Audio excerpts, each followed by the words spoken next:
시청자 여러분 안녕하십니까? BTV 뉴스입니다. 먼저 이 시각 주요 뉴스입니다.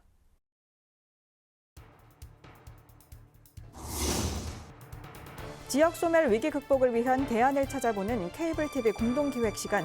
오늘은 각 지역마다 추진되고 있는 사회간접자본 사업의 추진 상황을 살펴봤습니다.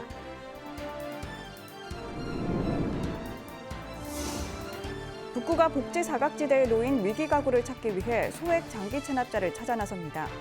북구가 부산에서 처음 시도한 방법으로 올해 1월에는 84명을 복지 서비스와 연계했습니다.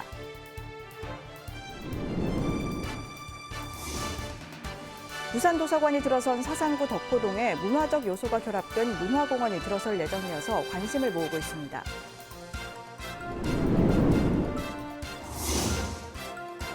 부산시가 마을 기업을 대상으로 보조금이 투입된 96개 사업에 대한 재정 집행 실태 전반을 들여다본 결과 67건이 부적정 집행으로 드러났습니다.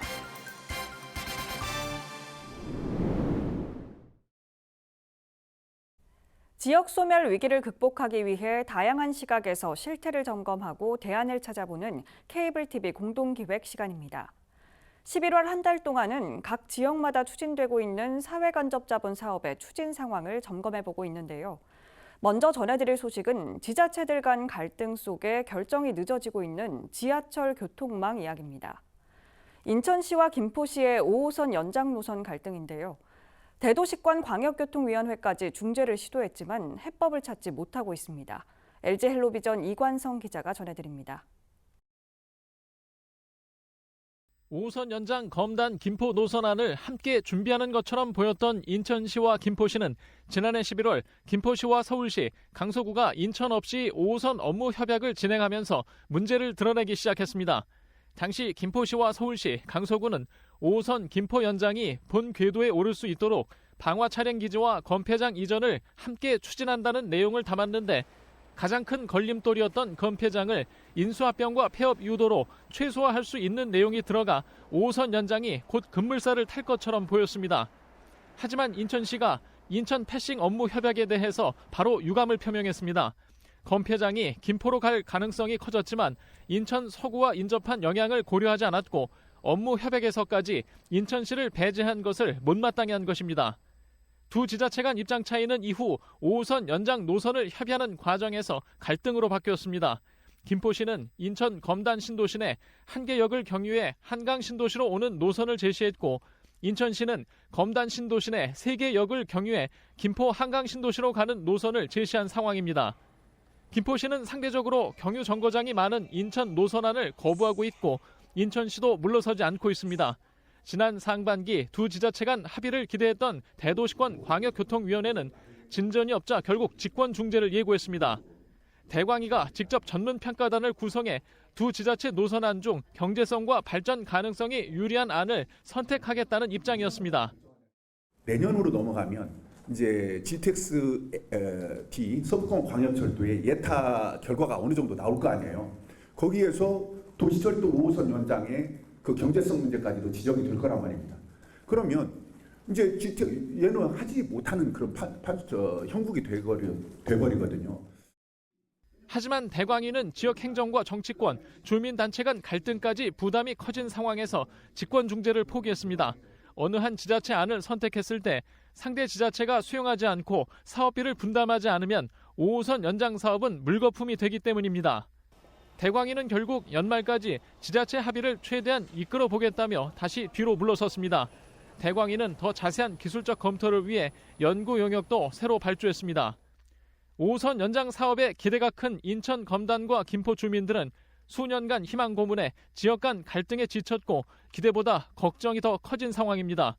5호선 검단 김포 연장 사업은 이미 무산될 수 있다는 걱정에 둘러싸여 있습니다. 헬로티비 뉴스 이관서입니다. 아파트 입주 당시 광역교통시설 부담금으로 가구당 1,000만 원을 넘게 냈지만 15년이 지나도록 그 혜택을 누리지 못하는 지역에 있습니다.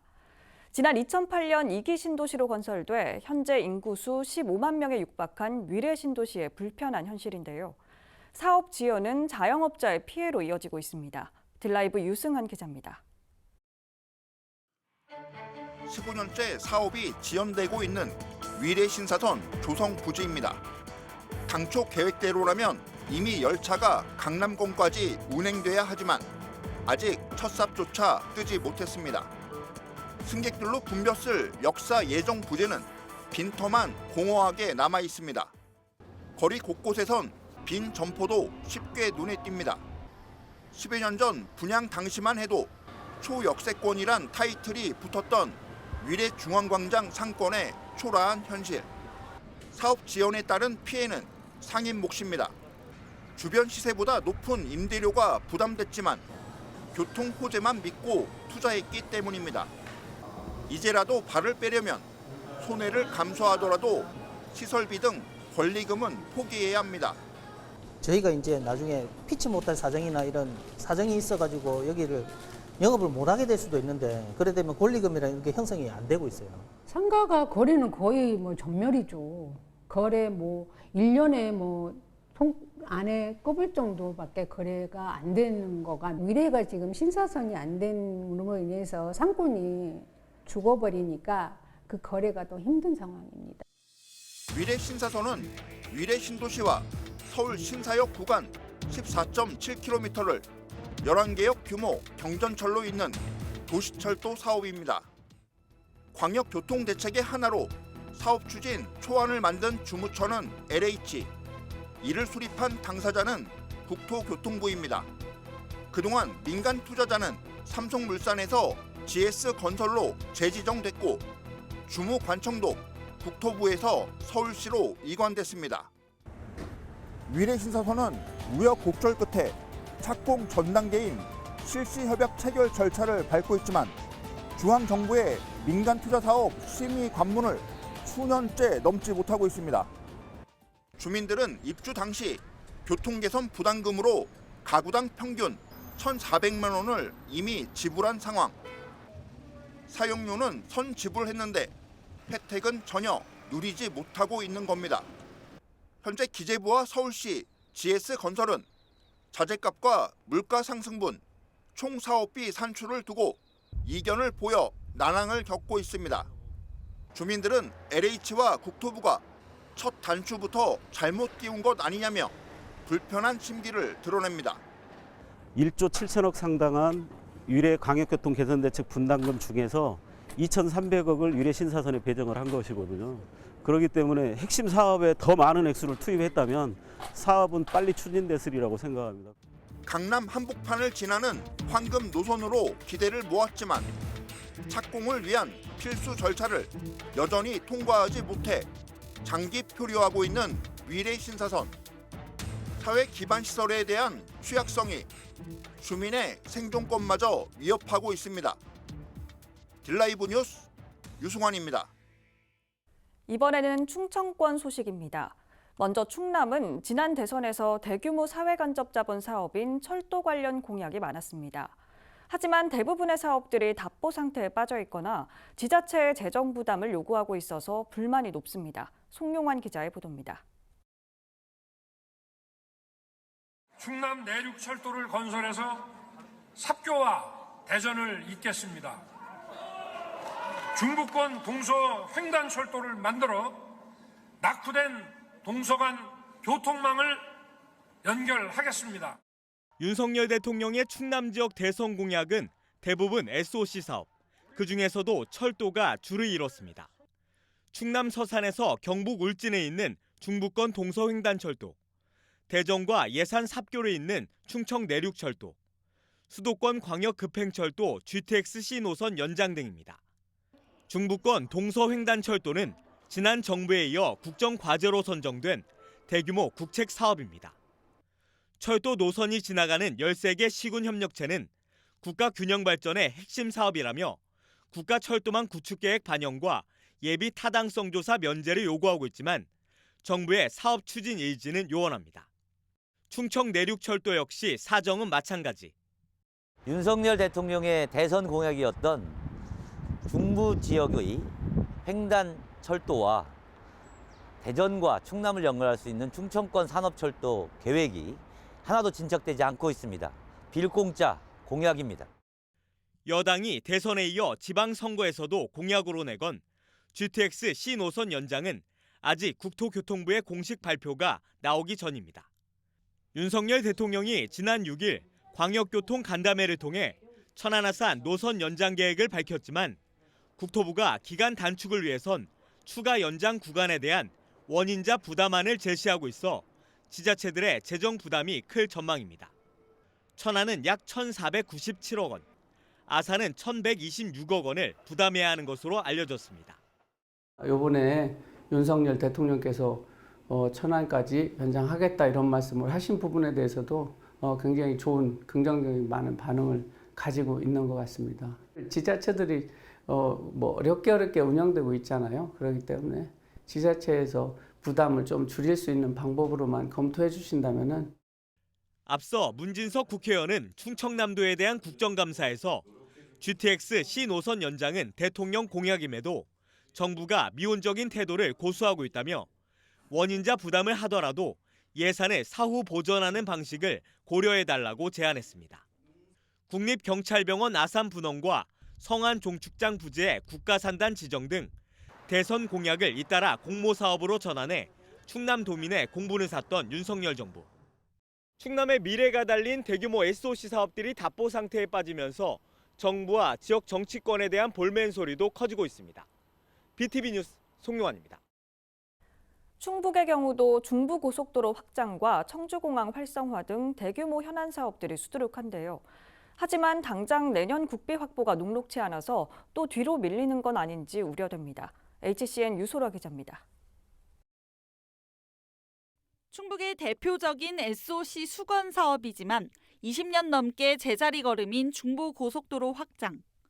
하루 교통량이 6차로 확장 기준을 훌쩍 넘긴 지 오래지만 서울 세종 구간에 밀려 진척이 없는 상황입니다. 힘겹게 관철시킨 서청주 증평 구간 확장 사업도 안개 속입니다. 충북도가 사업비 375억 원을 내년 정부 예산에 반영해달라고 요구했지만 설계비 25억 원만 반영된 겁니다. 뿐만 아닙니다. 도가 이번 국회 예산심사 과정에서 살려야 하는 사업은 70개, 3천억 원에 이릅니다. 그 남은 기간 동안 열심히 그 지역 국회의원들과 공조해서 그 지역 현안 사업들이 꼭 반영될 수 있도록 좀 최대한 노력을 할 계획입니다. 도는 국회 설득과 함께 정부 부처 압박에 나섰습니다. 충청권 메가시티 구축을 위해선 도로와 철도 등 국가 계획 반영이 필수적인 만큼 초광역 협력으로 공동 대응하겠다는 구상입니다. 특히 지금 우리가 당면하고 있는 투자 유치의 문제라든지 관광을 활성화하는 문제, 또 교통을 광역으로 확대해서 구축하는 문제, 규제를 완화하는 문제에 우리 힘을 합쳐야 된다. 지방 재정 악화로 자체 SOC 사업에도 빨간불이 켜졌습니다.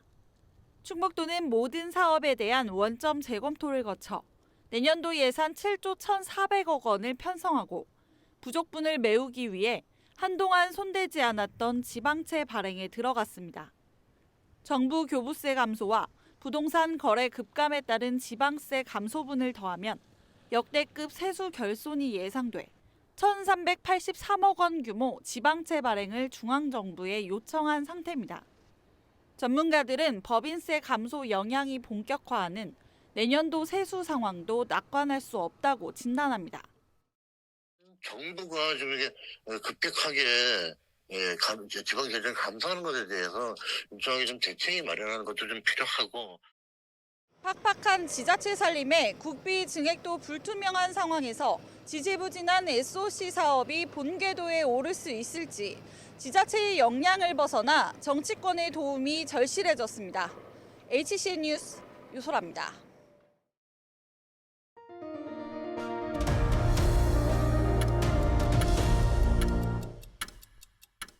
부산경찰청 강력범죄수사대는 환자들을 입원 치료 받은 것처럼 꾸며 100억 원 상당의 보험료를 챙긴 혐의로 50대 사무장병원 대표를 구속하고 의사 2명과 환자를 포함한 468명을 불구속 입건했습니다. 이들은 서구의 사무장병원을 차린 뒤 지난 14년 동안 통원치료 환자를 입원한 것처럼 서류를 조작해 보험금과 요양급여 100억 원을 가로챈 혐의를 받고 있습니다. 경찰은 병상수에 비해 과도한 입원 환자 보험금을 청구하는 것을 수상하게 여긴 보험사의 신고로 덜미가 잡혔다고 밝혔습니다. 부산시 교육청은 수능 시험일부터 연말까지를 학생안전특별기간으로 정하고 부산경찰청과 함께 청소년 보호 합동 캠페인에 나섭니다. 5개 권역별 중심경찰서와 교육지원청, 청소년 유해환경감시단은 합동점검을 통해 유해업소와 유해약물 매체 점검, 비행노출 청소년 보호 활동을 벌입니다. 교육청은 수능 시험일인 16일 오후 7시 서면 일대에서 유관기관과 첫 번째 선도 활동을 펼칠 계획입니다. 북구 기초생활보장 수급자 수는 북구 인구의 약 7%, 전국 평균의 2배에 가깝고 부산 평균보다도 훨씬 웃돌고 있습니다. 하지만 여전히 복지 사각지대에 놓인 이웃은 남아 있는데요. 이들을 찾아 도움을 주기 위해 색다른 방법을 시도하고 있습니다. 장동환 기자입니다. 북구가 장기 체납자를 조사합니다. 고액 체납자가 아닌 적은 금액 세금을 내지 못하고 있는 소액 체납자를 찾아 나섰습니다. 담당 부서는 세무과가 아닌 복지정책과. 생활이 어려워 세금조차 내기 힘든 가정을 찾아내기 위해서입니다. 1회 예상 금액이 12,750원으로 우리 구에서는 세무과에서 요구를 했는데 이 세금조차도 납부를 할 수 없는 사람들이 대상이 되고 있습니다. 소액 장기 체납은 주민세를 3번 이상 5년 넘게 체납했고 압류할 재산이 없는 경우로 121명이 이번 조사 대상입니다. 북구는 올해 1월 부산에서 처음으로 복지 사각지대 주민을 찾기 위해 소액 장기 체납자를 조사한 바 있습니다. 당시엔 체납자 153명을 조사해 84명을 복지 서비스와 연계했습니다. 공적인 신청을 할 수 있게끔 연계를 해주고 또 지원 조건이 되면은 이제 긴급 복지 제도라는 게 있어서 이제 또 연계를 해주게 됩니다. 지원을 해주고 나면은 이제 마음의 문을 열면서 이제 조금 더 어떤 게 부족하면은 어떤 거를 더 해달라. 그다음에 이제 뭐 찾아오는 사람을 반갑게 맞아줄 때도 있고 이제 조금씩 변화하는 모습을 볼 수 있습니다. 이번 조사는 12월 중순까지 진행되며 발굴되는 위기 가구는 현장 조사와 방문 상담 등을 통해 다양한 복지 지원을 받을 수 있게 됩니다. BTV 뉴스 장동원입니다. 지난 2020년 11월 사상구 덕포동에 부산도서관이 지어졌죠. 하지만 도서관과 연계할 수 있는 문화적 요소 부재와 부족한 주차장 문제를 아쉬워하는 이용자들이 많았는데요. 이런 아쉬움을 조금이나마 덜게 됐습니다. 박철우 기자입니다. 사상구 덕포동에 문을 연 부산도서관. 서부산권 중심에 위치한 이곳은 사상로 등 산면의 도로와 인접한 점, 그리고 도시철도와 가까운 역세권인 점 등 접근성이 좋고 지역 문화 격차를 줄일 수 있는 장점을 가지고 지어졌습니다. 하지만 반대로 이용자들은 부족한 주차 공간은 해결해야 할 과제로 꼽습니다. 접근성이 이렇게 좋음에도 불구하고 주차면이 너무 부족해가지고 저희가 이 지역구 의원들 만나가지고 이 주차장 여기 증설에 대해서 많이 요청을 드린 바 있습니다. 여기에 부산도서관과 연계할 수 있는 문화적 요소가 적은 것도 지역 주민, 나아가 시민들이 아쉬워하고 있는 부분 중에 하나입니다. 저기 문화공원이 생긴다면은 아이들이 더 할 수 있는 놀이도 있고 더 좋은 시간 보낼 수 있을 것 같아서 좋은 것 같아요. 이런 아쉬움을 조금이나마 덜 수 있게 부산도서관 앞 광장에 문화공원과 주차장이 들어섭니다. 사상구는 지난달 30일 문화공원과 덕포 역세권 주차장 건립 기공식을 가졌습니다. 이 문화공원에는 내년 말까지 사업비 140억 원을 들여 잔디마당과 문화마당 등을 조성할 계획입니다. 우리 부산 시민들의 패닉을 정진하기 위해서 이 사업이 하게 되었다 말씀을 드리고요. 잘 챙겨서 편리한 휴식지로 만들 수 있도록 그렇게 하겠습니다. 부족한 주차장 문제도 문화공원 지하에 사업비 59억 원을 들여 68대를 댈 수 있게 할 계획입니다. 지역 주민들이 바라는 문화공원과 덕포 역세권 주차장 조성은 내년 12월 준공될 예정입니다.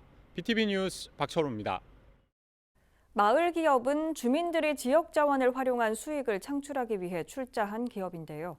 부산시가 보조금이 투입된 96개 사업에 대한 재정 집행 실태 전반을 들여다본 결과 67건이 부적정 집행으로 드러났습니다. 박지한 기자입니다.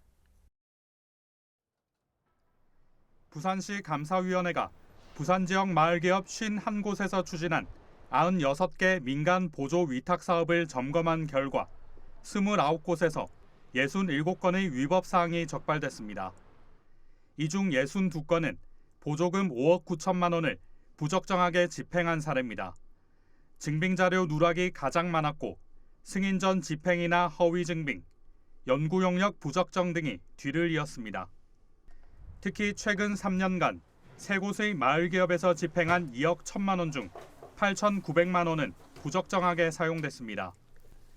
A 마을 기업은 4,600만 원 상당의 건설 기계를 마을 기업 대표로부터 구매하고 매매업자에게 구매한 것처럼 허위 양도 증명서를 작성한 사실이 드러났습니다. 또 마을 기업 간 나눠먹기식으로 수의 계약을 맺은 제품 개발 용역 사업 3건에는 1억 원이 투입됐지만 성과물을 빠뜨리거나 허위로 용역비를 지급하는 등 부실을 초래했습니다. 시 감사위는 경찰에 이들 마을 기업을 수사 의뢰했습니다. 또 부적정하게 집행된 보조금 5억 9천만 원을 시와 구군이 회수하도록 했습니다. 보조금을 부정 수급한 마을 기업의 지정을 취소하고 사업을 전면 재검토하는 방안 등도 행정안전부에 건의할 예정입니다. 부산에 있는 마을 기업은 모두 73곳. 이들이 목적에 맞는 기능을 할 수 있도록 지자체의 철저한 관리 감독이 필요해 보입니다. BTV 뉴스 박지한입니다. 전세 사기, 깡통 전세 문제 해결을 위한 부산 지역 시민사회대책위원회와 피해자대책위원회는 15일 남구 부산국제금융센터 주택도시보증공사 본사 앞에서 기자회견을 열고 주택도시보증공사의 일방적인 보증보험 취소로 전세 사기 피해를 가중시키고 있다고 주장했습니다.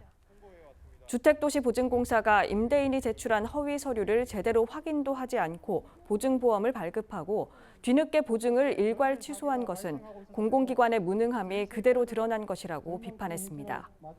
또 세입자들은 주택도시보증공사가 발행한 보증서 때문에 안심하고 계약을 했지만 갑작스러운 보증 취소 통보로 인해 길거리에 나앉을 처지에 놓였다며 보증보험 취소 철회와 피해자 구제 방안 마련을 촉구했습니다. 한편 보증보험 발급이 유착관계에 의한 불법적인 경우일 수 있다는 의심도 지울 수 없다며 이 부분에 대한 조사와 감사도 진행해야 한다고 덧붙였습니다. 부산시가 지방세 등 고액 상습 체납자 명단을 공개했습니다. 공개 대상은 올해 1월 1일을 기준으로 1,000만 원 이상을 1년이 지나도록 납부하지 않은 고액 상습 체납자를 포함한 557명으로 총 체납액은 278억 원입니다. 이들의 이름과 나이, 주소, 그리고 체납액은 부산시 누리집과 사이버 지방세청, 그리고 위텍스에서 확인할 수 있습니다.